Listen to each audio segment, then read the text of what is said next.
राधा स्वामी, राधा स्वामी दयाल की दया, राधा स्वामी सहाय, राधा स्वामी। प्यारी साध संगत जियो, बहनों भाइयों, जितने भी आप इस गुरु पूर्णिमा के पावन अवसर पर पधारे हैं, सबसे पहले आप सबको बहुत बहुत मंगल कामनाएं और इस गुरु पर्व की बहुत बहुत बधाइयाँ।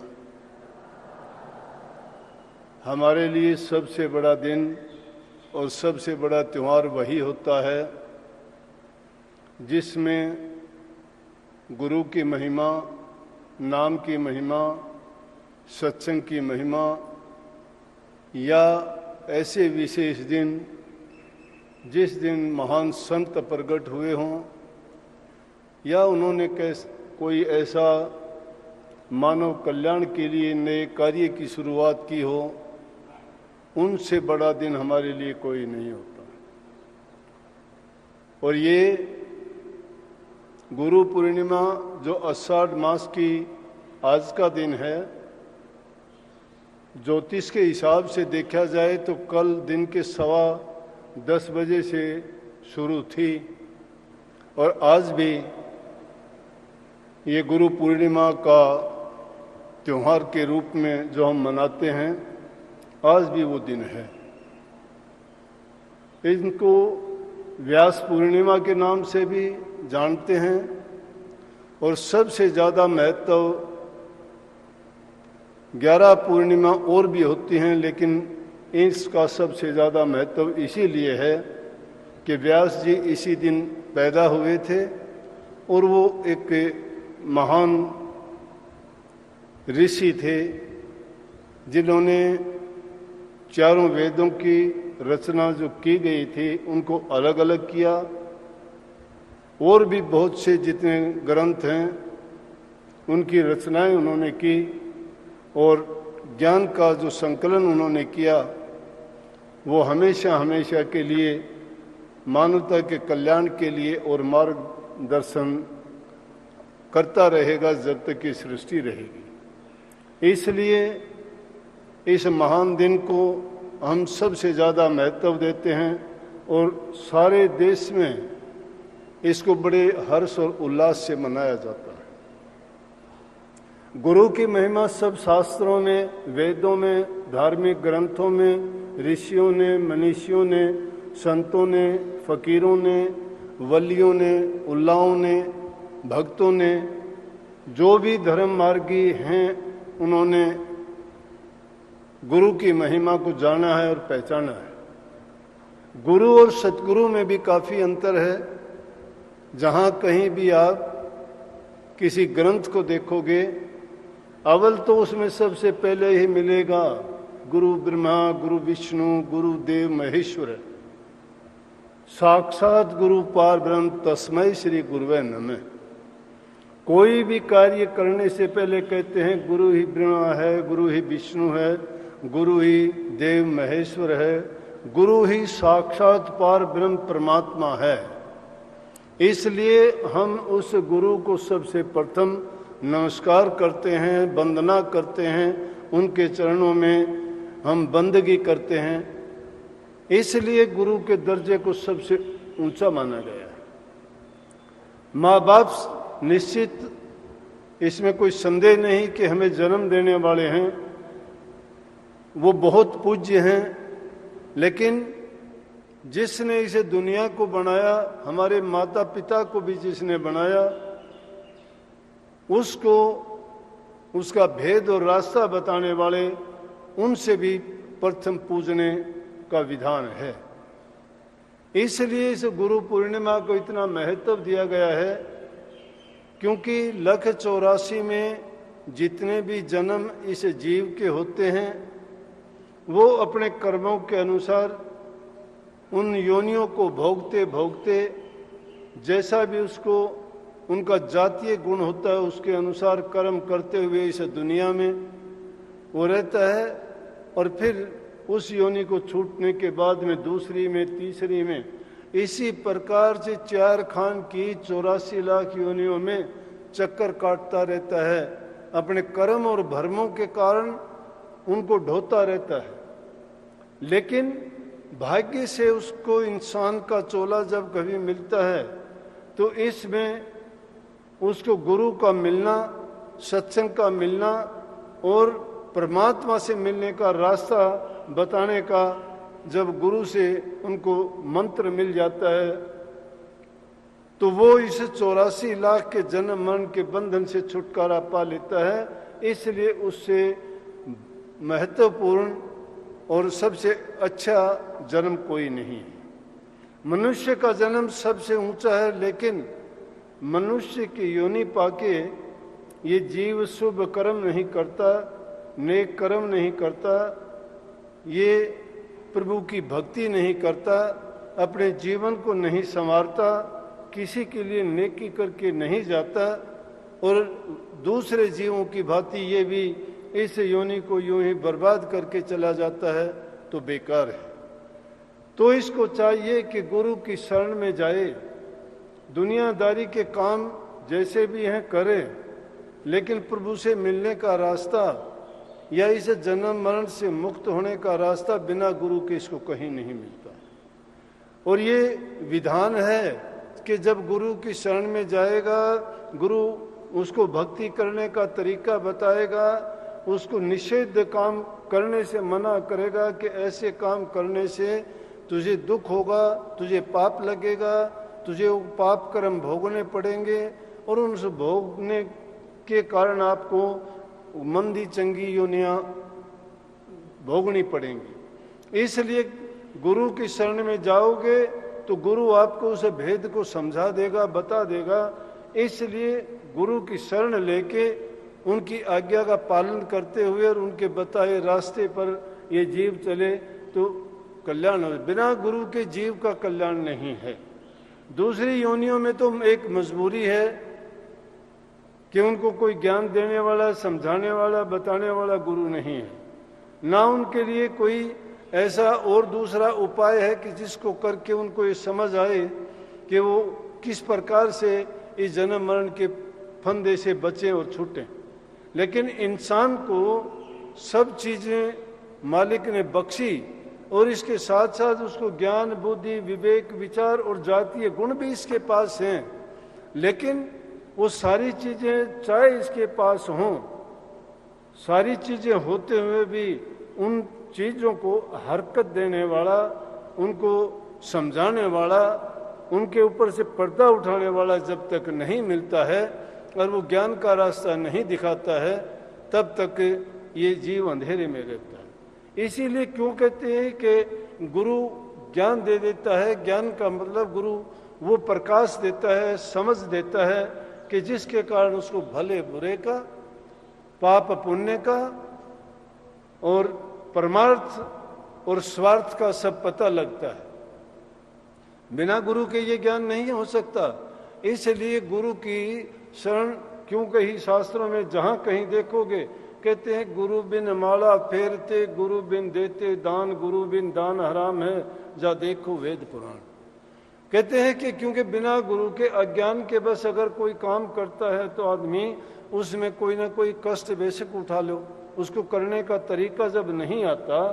एक आदमी को कोई समझो नई मशीन है, कोई औजार है, उसको चलाने का नहीं पता, जैसे कंप्यूटर है हमें नहीं आता, फोन किसी को चलाना नहीं आता, उसको दे दे उसके कोई काम का नहीं, लेकिन जो जानता है वो सारा काम कर लेगा, वो सब कुछ उसमें देख लेगा कि वो किस तरह से चलता है, क्या क्या उसमें चीजें हैं, क्या क्या हम उससे सीख सकते हैं।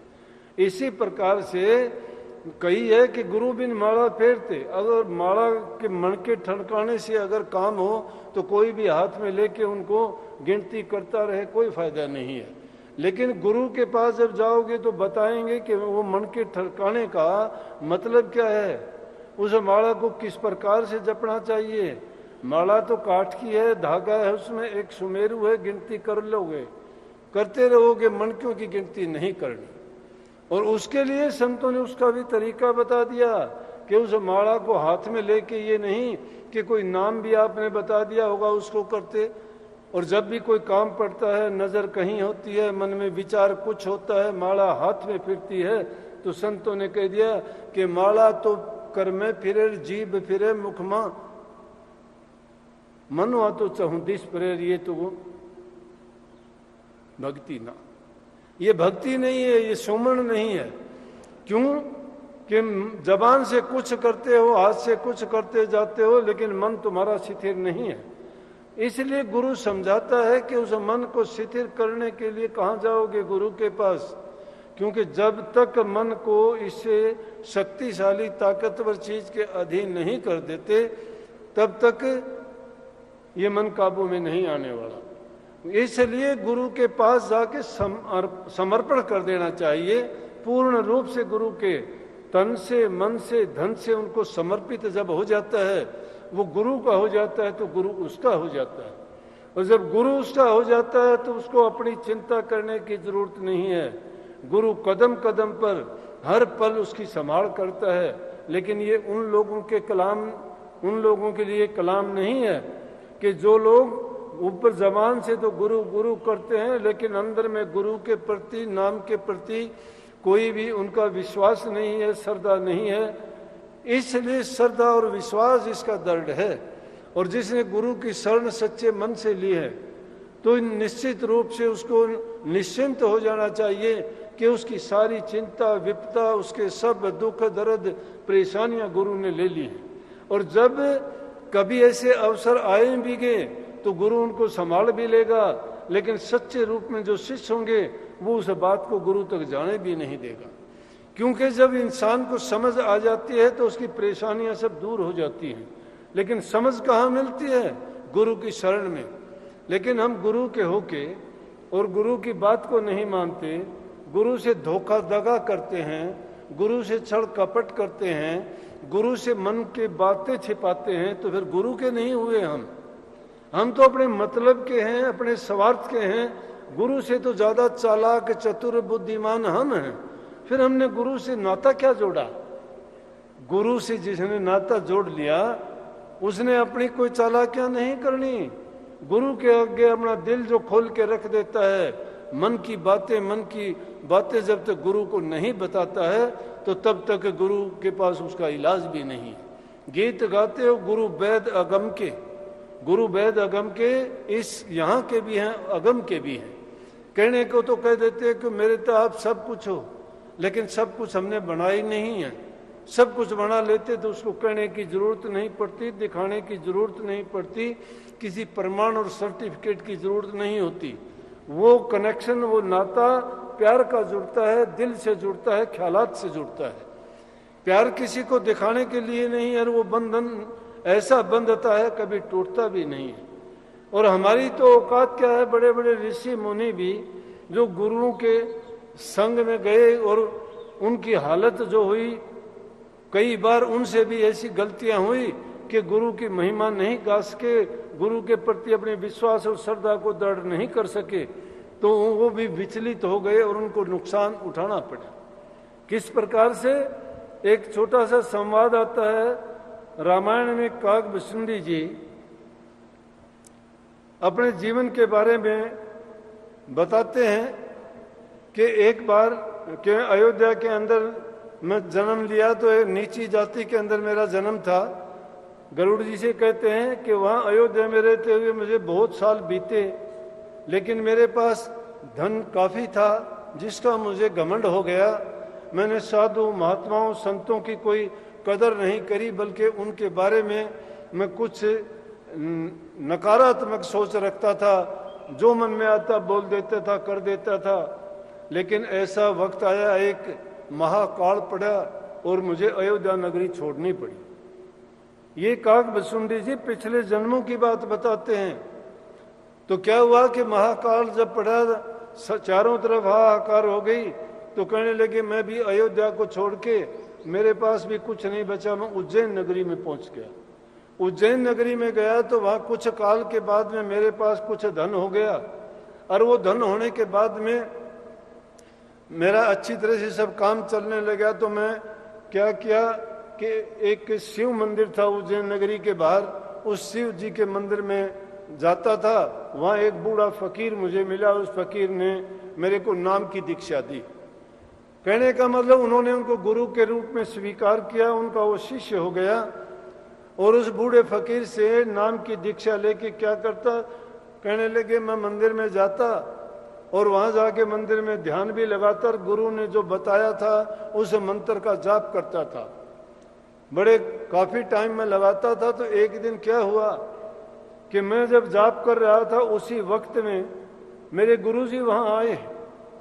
और जब गुरुजी आए तो मैंने गुरुजी को देख के आदर और सत्कार नहीं दिया। मैं गुरु को देख के उठा नहीं, मैंने उनको देख लिया। मैंने जानबूझ के ऐसा किया, निरादर किया गुरु का। मैंने इज्जत सम्मान के रूप में खड़ा तक नहीं हुआ, बंदगी तो करना दूर की बात। तो कहने लगे, उसी टाइम मंदिर में एक आकाशवाणी हुई बड़ी जोर से।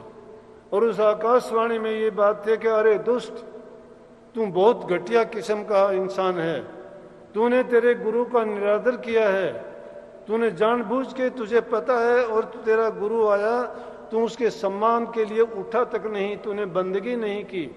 जिसने तुम्हें सब कुछ सौंपा, जो चीज इस संसार में कहीं नहीं मिलती है, वो गुरु ने तुझे सहज में दे दी, जिसके बदले में गुरु ने तेरे से कुछ नहीं चाहा। गुरु कुछ शिष्य से चाहता नहीं है, चाहता तो शिष्य है, लेकिन उसके बावजूद भी गुरु का उपकार देखो कि शिष्य के हित के लिए कबीर साहब लिखते हैं, कबीर गुरु सब कुछ है और शिष्य, कबीर गुरु सब कुछ है लेकिन शिष्य नहीं चाहता किसी को भी। चाहिए शिष्य को कि वो सब कुछ चाहे, लेकिन चाहता गुरु है। गुरु शिष्य का हित करना चाहता है, लेकिन फिर भी शिष्य समझता है कि गुरु से मैं सब कुछ हासिल कर लूं, लेकिन मुझे कुछ ना करना पड़े। जब ये आकाशवाणी हुई और गुरु भी वहां मौजूद था, तो कहते हैं काकभुसुंडी जी कहने लगे, मैं कांपने लगा थर थर। और मेरी हालत को देख के मेरे गुरु को बड़ा दुख आया।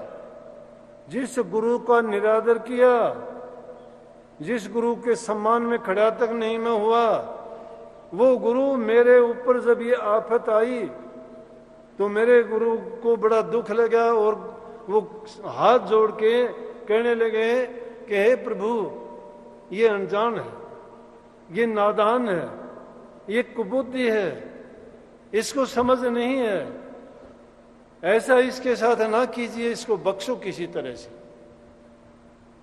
आकाशवाणी ने कहा कि ये सांप की तरह से, जैसे सांप गेंडली मेंडली मार के बैठ जाता है, उसी प्रकार से ये सर्प की तरह से बैठा रहा। इसको सैकड़ों बरस तक, हजारों बरस तक सांप की योनि में रहेगा और नीची नीची योनि में ये जाएगा और उसके बाद रौरव नाम के नरक भोगेगा ये।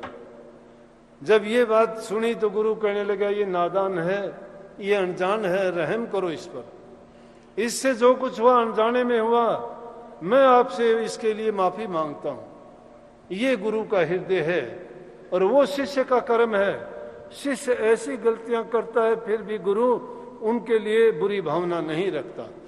शास्त्रों में इसीलिए कह दी कि संत हृदय नवनीत समाना, कि संतों का हृदय घी के समान मुलायम होता है। परंतु घी नहीं, घी की मुलायमत भी उसको हम गर्म करेंगे, ताएंगे तो ही उसका चिकना पड़ाता है। अरे गुरु तो किसी का दुख देख के ही पिघल जाते हैं, उनको करने की जरूरत नहीं है। गुरु के साथ जो बुरा करता है तो भी गुरु उसका बुरा नहीं चाहता। सच्चाई को अपनाने का प्रयास करो, सच्चाई को अपने अंदर खोजने की कोशिश करो। बातों में ढूंढना चाहोगे, भटक जाओगे। बातों में नहीं रखा, करनी में रखा है। इसीलिए हमारे जो राधा स्वामी मत और संत मत के संचालक और इस सही ज्ञान को देने वाले थे, उन्होंने कहा ये करनी का भेद है, नहीं बुद्धि विचार, बुद्धि छोड़ करनी करे तब पावे कुछ सार। ये बुद्धि का विचार नहीं है, सोचने की चीज नहीं है, ये करनी का है। और करनी करने के लिए पढ़ाई की भी जरूरत नहीं है, उम्र की कोई बात नहीं है, जाति का सवाल नहीं है। कोई भी कैसे भी हालात में है, चाहे वो 8 साल का है, चाहे 60 साल का है, सबके लिए बड़ा सुगम है। जिस उम्र में जब भी करना चाहोगे उसको कर सकते हो, कोई पाबंदियां नहीं। अगर पाबंदियां हैं तो बुराइयों को त्यागना है, बुरी आदतों को छोड़ना है। जब तक बुरी आदतें हैं तब तक आप नाम के काबिल भी नहीं हो। अभी जब दर्शनों पे बैठा था, एक बहन को लेके आए, 3 बहन उसके साथ थी। कहने लगी ये बेकी बातें करती है, आप इसको नाम दे दो। मैं नाम देने से इसको फायदा क्या होगा? जब ये बेकी बातें करती है, नाम तो कभी भी ले लो, नाम तो मिलने में कोई शर्त नहीं है। नाम के लिए शर्तें यही है कि जिस प्रकार से तुम दुनियादारी में किसी पद पर आसीन होना चाहते हो, पुलिस फौज में या किसी दूसरे काम में तुम्हें किसी कर्मचारी पद पर नियुक्त किया जाता है तो उसके लिए योग्यताएं निर्धारित हैं। आपसे पूछते हैं कितने पढ़े हो, शरीर से तंदुरुस्त हो, आंखों से ठीक दिखाई देता है, आप ठीक बोल सकते हो, सोच अच्छा ठीक ढंग से करते हो, तो ये शर्तें आपके लिए लगाई गई हैं। तो नाम के लिए तो उससे भी ज्यादा सख्त शर्तें हैं।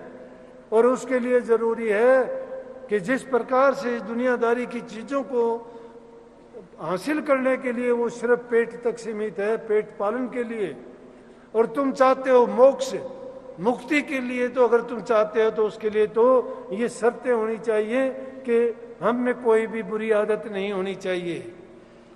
यहां तक कि झूठ कपट भी मन से निकालना चाहिए। गुरु के सामने जाओ तो सच्चे होके जाओ, ताकि तुम पात्र हो। पात्र के बिना तुम्हें जो चीज देंगे वो किस चीज में डालेंगे, किस में लेके आओगे उसको? जब तक हमारा हृदय शुद्ध नहीं है, उसको अगर खोजना चाहते हो ना, गुरु ग्रंथ साहब में यही बात तो कही। सारा गुरु ग्रंथ साहब इतना 10 गुरुओं की शिक्षा और संतों की भी शिक्षा लिखने के बाद में क्या लिखा अंत में ये लिखा कि आज्ञा भई अकाल की, तभी चलायो पंथ, सब सिखन से बेनतीर गुरु मानियो ग्रंथ। और आगे कह दिया गुरु ग्रंथ को मानियो और प्रगट गुरा की दे, जा का हृदय शुद्ध है वो खोज शब्द में ले। जिसको वो खोजना है, ढूंढना है, वो शब्द में खोजो, हृदय जिसका शुद्ध है। इसलिए प्रभु भक्ति के लिए हृदय की शुद्धता की बड़ी जरूरत है। मन जब तक पवित्र नहीं है, इसमें विरोधी शक्तियां हैं, नकारात्मक शक्तियां हैं, बुराइयां हैं, बुरी आदतें हैं। उन चीजों के होते हुए अगर नाम का तुम सुमरण भी करना चाहोगे तो नहीं कर पाओगे। इसलिए सभी प्रेमियों को ये एक सहज बात बताऊं कि अगर भक्ति करना चाहते हो, भक्ति करना कठिन नहीं है। कठिन है बुरी आदतों को छोड़ना। बुरी आदतों को छोड़ जाओगे तुम खुद पवित्र हो। इंसान को तो बहुत पवित्र, इसके अंदर जो है रूह, वो परमात्मा की अंश है, उसमें कोई दोष नहीं है। इंसान भी कोई बुरा नहीं है, बुराइयां वो हैं जो इंसान ने बुराइयां लगा ली हैं। इसलिए बुराइयों को त्याग के नाम की कमाई में लग जाते हैं। एक दिन में नहीं, धीरे धीरे करके हर इंसान अपने पद को ऊंचा करना चाहता है। प्रथम क्लास में पढ़ने वाला बच्चा 1 साल में दूसरे दर्जे में हो जाता है, तीसरे साल में तीसरे में, चौथे में, और देखते देखते बड़ी बड़ी डिग्रियां हासिल कर लेता है। एक आदमी एक पैसा जोड़ने वाला, थोड़ा थोड़ा लोभ करके एक पैसा जोड़ने वाला धनवान बन जाता है। एक अक्षर को सीखने वाला विद्वान बन जाता है। अरे हम सत्संगी होके एक बुराई को छोड़ के पवित्र नहीं हो पाए, एक नाम का थोड़ा बहुत भी सुमरण करके अभी हम नाम के जपने के काबिल नहीं बन पाए। कितनी हमारी कमी है, सोचते नहीं है। अपने आप को उठाने के लिए हर चीज के लिए तुम प्रयास करते हो, परंतु इन बुराइयों को निकाल के अपने जन्म मरण के रोग से क्यों नहीं बचना चाहते? निश्चित रूप से गुरु की शरण में आए हो, गुरु तुम्हें ज्ञान बांटता है, गुरु तुम्हें शक्ति ताकत देता है, गुरु तुम्हारे मन को जगाता है, गुरु तुम्हारे अज्ञान का पर्दा हटाता है, गुरु तुम्हें वो प्रकाश देता है जिसमें आपको सारी चीजें स्पष्ट रूप से दिखाई देती हैं। इसलिए सच्चे मन से अपने गुरु पे, नाम पे विश्वास करके रोजाना ध्यान अभ्यास, नाम का चिंतन सुमरण जरूर किया करो। अपने आप को देखा करो कि मेरे अंदर कितनी कमियां हैं। अगर अपनी कमियों को देख के उन कमियों को दूर करना सीख जाओगे तो आपने सब कुछ पा लिया है। नाम क्या है? अरे ज्ञान क्या है? प्रकाश है क्या? अंधेरे को गायब कौन करता है? सूर्य के उगते होते ही अंधेरा चला जाता है। जब वो ज्ञान उदय होगा ये सारी अज्ञान की चीजें अपने आप दूर हो जाएंगी। इसलिए आप सबके लिए मैं सदगुरु महाराज से कृपा करूंगा, उनसे भीख मांगूंगा कि हम सत्संगियों को ज्ञान दें, बुद्धि दें, समझ दें, ये विवेक दें कि हम अपने जीवन को व्यर्थ ना जाने दें। अपने जीवन को सफल करने के लिए हमारे अंदर ये सामर्थ्य दें कि हम ज्यादा से ज्यादा नाम का सुमरण करें, ध्यान करें, अभ्यास करें। और ज्यों ज्यों अभ्यास करते चले जाओगे, थोड़ा थोड़ा करके संचय जब नाम का हृदय में होगा, अपने आप बुराइयां निकल जाएंगी और वो आदतें छूटते छूटते, अभी मन को आदत है कितने युगों से, कितने जन्मों से वो उन बुराइयों में मस्त रहता हुआ, उनको भोगता हुआ आया है। उसके लिए ये आसान तो नहीं, लेकिन गुरु रूपी दवा ऐसी है कि उसका जब सेवन कर लेते हैं तो उस बीमारी का इलाज होता चला जाता है और हम धीरे धीरे करके पवित्र होते चले जाते हैं। और यही खूबी है कि जब पूरे गुरु की शरण मिल जाती है तो समझो कि हमारा कल्याण भी निश्चित है और हमारा इसी जीवन में कल्याण होगा और हमारा जन्म सफल हो जाता है। तो गुरु महाराज आप सब पर कृपा करें, आपको सद्बुद्धि दें, आपके मन को लगाएं भक्ति में और बुराइयों से आपको छुटाएं। और हमें संकल्प लेना चाहिए इस दिन, इस गुरु पर्व पर, इस गुरु त्योहार पर, इस गुरु पूर्णिमा पर। जैसे आज कुछ लोग आए, उन्होंने मुझे बताया कि जी आज का हमारा जन्मदिन है, हमने इसी दिन नाम लिया था, इस दिन नाम लिया था। इसी प्रकार से आप भी ये संकल्प लेके जाओ कि कोई ना कोई जो बुरी आदत, बुराई है, उसको कहो कि आज से हम उसको छोड़ देंगे। और इस प्रकार से धीरे धीरे करके जब छोड़ दोगे तो आपको ये याद रहेगा कि हमने उस दिन छोड़ा था। मैं तो ये कहा करता हूं कि उस दिन को ही याद ना करो, उस दिन को ही याद ना करो। क्यों ना करो? काफी लोग मेरे पास आके कहते हैं जी आपकी शरण ली थी और मैंने तो उस दिन शराब छोड़ी थी, आज इतने दिन हो गए। मैं बोले अभी छोड़ी नहीं है। बोले जी छोड़ दी। मैं बोला नहीं छोड़ी है। बोला जी किसी से पूछ लो। मैं कहने लगा तू खुद कहने लग रहा, गवाही दे रहा है, तेरे मन के अंदर जिंदा है, वो बैठी है, तुझे दिन बताती है उस दिन छोड़ी थी। कभी भी अपना लेगा उसको, क्यों याद करता है उसको? जो छोड़ दिया उसको भूल जाओ, याद क्यों करो? जिसके दिल में वो चीज जिंदा है उसको याद रखता है तो उसको छोड़ा नहीं है, वो जकड़े हुए है उसमें। ऐसी तकड़ी बेड़ियां हैं, ये छोड़ने पर भी नहीं छूटती हैं। लेकिन उसको समझ के साथ जितनी भी ऐसी बातें हैं गुरु के अर्पण करते चलो। इसीलिए गुरु की जरूरत पड़ती है कि जब भी ऐसी कोई कठिन कार्य होता है तो उस्ताद को बुला के कहते हैं ना कि उस्ताद तू ठीक कर, मेरी समझ में नहीं आया ये। जब बड़ी मुश्किल आ जाए तो गुरु को याद कर लिया करो, गुरु महाराज ये मेरे से नहीं सुलझी, आप सुलझाओ इसको। बात छोटी छोटी है लेकिन समझ अगर आ जाए तो सारी परेशानियां दूर हो जाएंगी। तो बहुत बहुत आपको सबको आशीर्वाद, पुनः इस दिन की बहुत बहुत मंगल कामनाएं।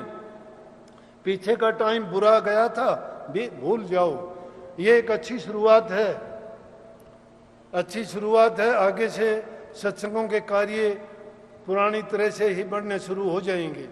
बहुत अच्छा ये अवसर मिला आपको, काफी दिन के बाद आपके दिल के दर्द को समझ सकता हूं। आपका प्यार है, विश्वास है आपका, और वही चीज हमें इस तरह से आपस में मिलाती है और यही चीज हमें प्रभु से भी मिलाती है। प्रेम ही सच्ची भक्ति है, सेवा ही सच्ची भक्ति है, एक दूसरे से प्यार जो करते हैं यही सच्ची भक्ति है। सब जीवों पर दया करो, प्यार करो सबसे प्यार करो, कोई पराया नहीं है, सभी उस मालिक की अंश हैं। और हम सब पर ये सदगुरु महाराज की कृपा बरसती रहे और इसी प्रकार से हम उनका गुणगान करते रहें, हमारी बुद्धि शुद्ध हो, मन पवित्र हो और भजन में हमारा मन लगे। पुनः आपको फिर से आशीर्वाद। आप हमारे संत वाणी चैनल को सब्सक्राइब करें, वीडियो को लाइक करें, शेयर करें और हाँ, बेल आइकन पर क्लिक करना बिल्कुल ना भूलें ताकि हमारी किसी भी वीडियो की सूचना सबसे पहले आपको मिले।